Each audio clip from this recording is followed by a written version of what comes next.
Hi, this is Daria. Thank you for joining me for the second part of how to improve your sight reading skills video. The first one was running a bit too long, so I decided to split it. If you haven't watched the first part, please click on the previous video so you can get the full spectrum of the tips that I'm giving you. And we're going to continue forward. Tip number 6. Very, very important. Trust your fingers and try not to look at your hands. You might ask, okay, so how am I going to find my note if I'm not looking at my hand? Well, there's two components to why this is inefficient to look at your hands. One is because when we talk about the previous points, like following the contour of the line continuously, harmonic progression, looking ahead, finding cadences and stuff like that to maintain continuous flow. If you're going to disrupt even your visual flow by doing this, how can you have a continuous musical flow, right? So this is very distracting for an eye and for the ear and for you. This is not necessary.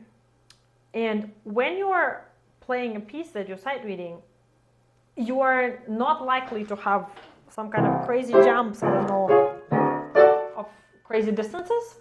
If you have those jumps and you can't do it without looking, well, at least 80% of them without looking, that's probably too difficult for you to sight read. Take a piece that's much easier. Because there are people who can sight read that without looking, right? So you just memorize how far is 2 octaves, that's it, right? It comes with experience. Things that you're looking at most likely is not super avant-garde contemporary music. If it is, then it's a different case. Of course, that's very different. So I guess I should mention here that I'm talking about standard repertoire. Because when it comes to sight reading contemporary music, you need a whole arsenal of other skills in order to be able to do that. And that's a different video. So if that's not the case, you really don't need to look because your hand already knows. The positions are there for you. The fingering, again, will guide you without looking. You don't need to, if you need to play a scale, you don't need to look at your hand, right? So maybe, sometimes you might look here and there for one little turn that you think is difficult, and you will naturally do that. You can't help it. But it's better if you don't look at your hands. And one way to practice this is, well, it's very simple, silly way. I do it with the kids that I teach. You just cover your hand or ask someone else to cover. If you're doing it for yourself, you can do it one hand at a time without looking, and therefore a finger will lead you the right way. And trust yourself. Yeah, you'll make a couple mistakes here and there, but overall you will maintain the flow. Tip number 7 might sound a little abstract and maybe a little crazy, but if you can learn to do that, it's gonna really move your sight reading to the next level, honestly. Do not play what you see, play what you hear. If we immediately play what we see, we have pretty much no idea what we are playing next, except that one point we play. This note, this note, this note, this note, this note, right? As soon as you start hearing, you're going to have movement. That's going to help you go a look ahead, right? You hear music. You see notes. And that difference makes your sight reading musical, thoughtful, shapely, have direction, versus when you're just playing the notes, right? You want to play the music. So develop your inner hearing to imagine the sound before you play it. So let's say I have here something, I don't know,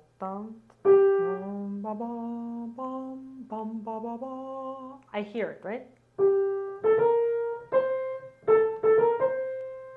If I just play note after note, it won't have a shape, it won't have phrasing, it won't have musical line, it will just be notes. When you develop your inner hearing, even if it's vague and approximate, at least the contour or the register, or for example, you can hear big leap versus a small step, or a movement that is half step or something smaller, or descending, ascending, stepwise motion, or a chord or a triad, right? And try this with separate hands, especially single line melody is good for practicing this kind of skill, inner hearing. Learn to orally anticipate the shape of the musical line. And that is a great tool to improve your sight reading. Here are some examples. Canon is a great example. Again, anywhere where imitation is involved, it's nice to be able to hear ahead of time. That will guide your fingers in the right direction. So here you are given a single line, and it's good to practice this with a single line. Try to hear. So I have something going up, one step down, up again, and then it will turn around. I'm coming back to the same note. And then the same, not sure if I have the same. Oh, good, G, perfect. I don't have perfect pitch, but at least I have good relative pitch. So, and then the same contour in the left hand. So anticipate, I heard that contour, and now I'm going to try to execute that contour with my fingers, right? So you go.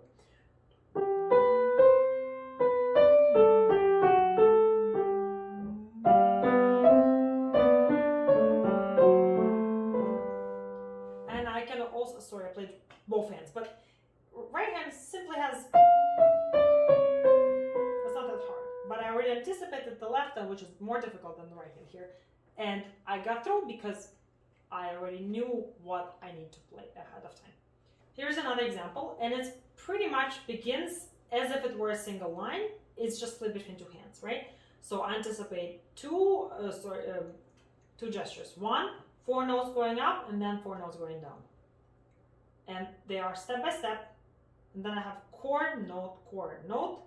So at least I can already anticipate the contour in terms of my coordination of the two hands, right? I can hear that contour, and I can coordinate the hands accordingly, right? So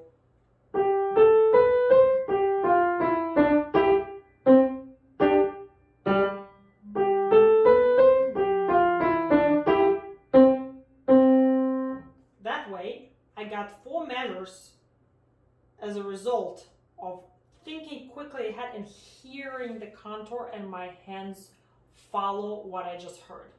If I'm gonna follow the notes that I'm looking at, I don't have an advantage of being prepared. Almost done. Tip number 8. Pick a reasonable tempo and be confident with the pulse from the start. Extremely important point. Why is pulse so important? Meter. Because it's how we beat the time, right? So if we prepared to beat the time, we get into this groove. Okay, if it's in 3, 1, 2, 3, 1, 2, 3. I already have that pulse propelling me forward, right?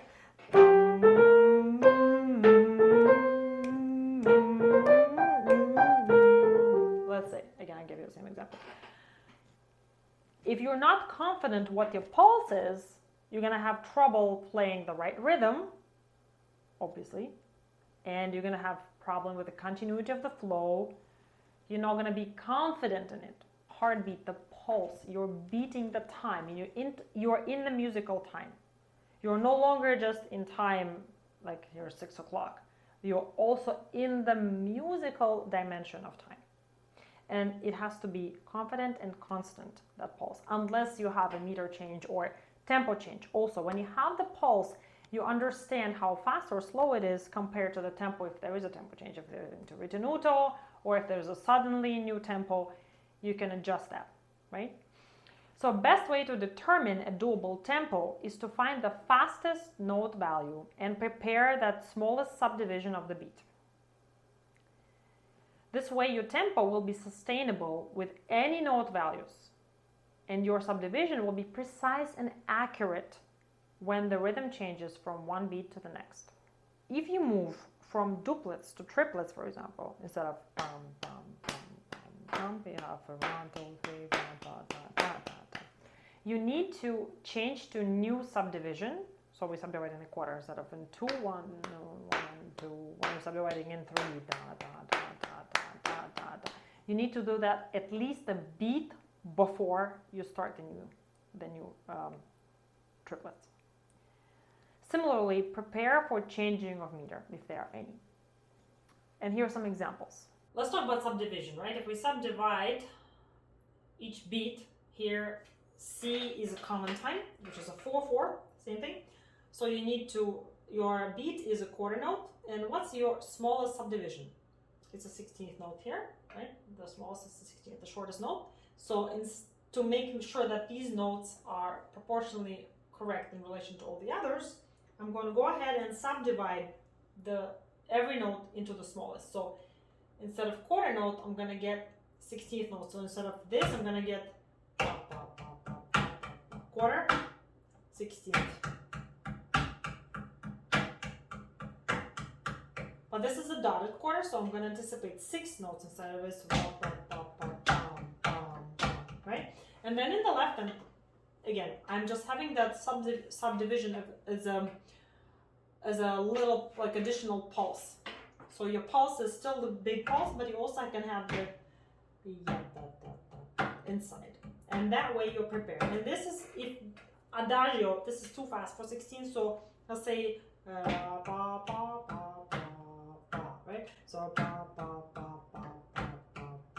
this is your quarter note, then you pick the control tempo, you're counting to 4, gravitating towards your stronger beats. So you're already going to be gravitating towards this note, this here, right? So it's like a guide. Well, let's try to play through this and making sure that my 16th notes are constantly the same and my pulse stays the same.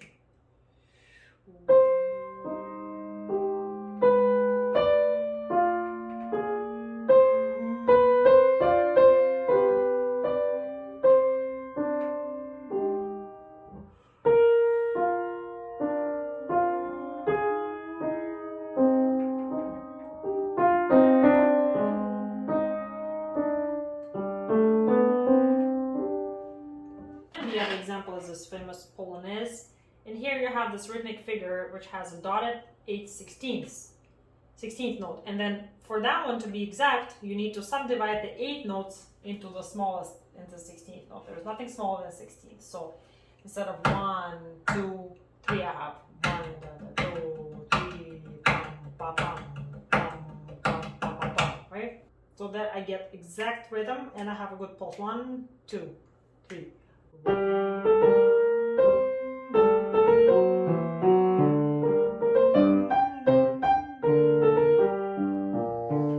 Here I have different.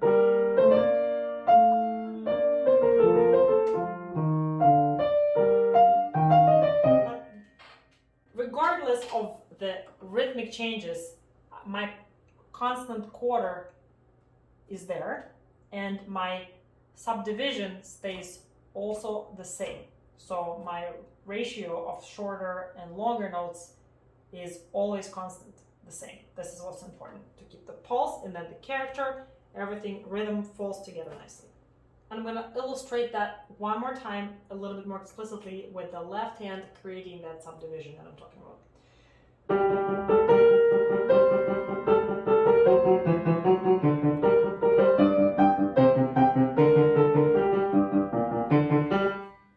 Tip number 9. Be alert and anticipate the character changes between the sections. Why is that so important? Well, because remember, you're not playing the notes, you're playing the music. And to play the music, we also have to reflect the character if there is any change, right? Or in general, we have to put some effort into presenting a character in music, right? Or emotion or mood, whatever. And if you have something that started lively and maybe vivace, and suddenly you have a middle section where you have a change of tempo, as if you have adagio suddenly, right? You're not going to continue in the same vein as you did before because you need to reflect that change and you need to quickly change the character. You need to feel differently, you need to have a different time, the different pulse, different inner setting of your mind, of your heart, right? You have to not be afraid to take slightly more time between the sections or a breath at the transition moment to really dive into the new character, especially if it's contrasting with or without tempo changes. Sometimes it's just the character. Suddenly you had like an allegro, maybe andante, and suddenly you have, within the andante, you have a scherzando, something's playful, and you have to reflect that. And how can that be reflected? You have to be alert to maybe there is a staccato, suddenly you have legato, and then you have a staccato, something like this, right? So you have to immediately sharpen your attack and think, okay, now it's a little more bouncy, so I'm going to do this. Even if it's the first time and the only time you're playing this piece through, you still have to give it all you got, you know, in terms of character, everything, all the details have to be there, because that's the best you're going to achieve if you're all involved there, right? And it will help you feel more confident with new material. You know, I remember when I was a young student doing some kind of music literature class and someone was sight reading Funeral March from the Chopin Sonata. They completely disregarded the character marking, the tempo marking. It was completely wrong character. It sounded grotesque and it was very funny because they were not familiar with the piece, which is sad, but for those of us who were, it really sounded awful just because the notes were there, rhythms were there. It was just too fast and then the completely wrong character. So since you don't want to be in that position, you want to make sure that you are paying attention to the character markings. Tip number 10, ledger lines. It's a very short tip. There's two options you can do. You can memorize them, and I would recommend memorizing up to 4 lines above and below. For both, especially below for bass clef and above for treble clef, because those are more often used. For treble clef, you can memorize up to F, the 3rd line below, but you most likely are not going to see anything below that. D is unlikely. Same with the bass clef, anything above G, which is the 3rd line above, most likely not going to see it, they're going to switch clef. So yes, maybe 4 lines above the treble and 4 lines below the bass. The second option, what to do about the ledger lines, if you see them, notice patterns or count by intervals. What I mean by notice patterns. So if you have something, then you just had a C here. There's some kind of accompaniment like that, and then you anticipate that it's going to go an octave lower, and it looks like an octave. Trust yourself. If it fits the harmony, that's again goes to anticipation. The verticality, if it fits the harmony, trust yourself and just play that note. Or if it was like this, and then this note, if it looks like a 4th down from C, it's probably a 4th down from C. So either intervals, anticipating the pattern, or you memorize them. Quick example with the ledger lines, that's again from Chopin, because you won't see too many excessive ledger lines in the simpler music. So here's a couple measures from the F sharp minor Polonaise here.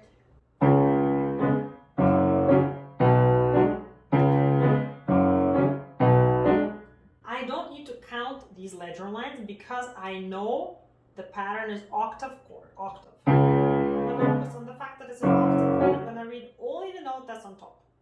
So I have C sharp, and then the other one I just add F sharp, B, C sharp, F sharp, B. Good. So I don't need to worry about the top ones. Here, let's say I have these ledger lines, right?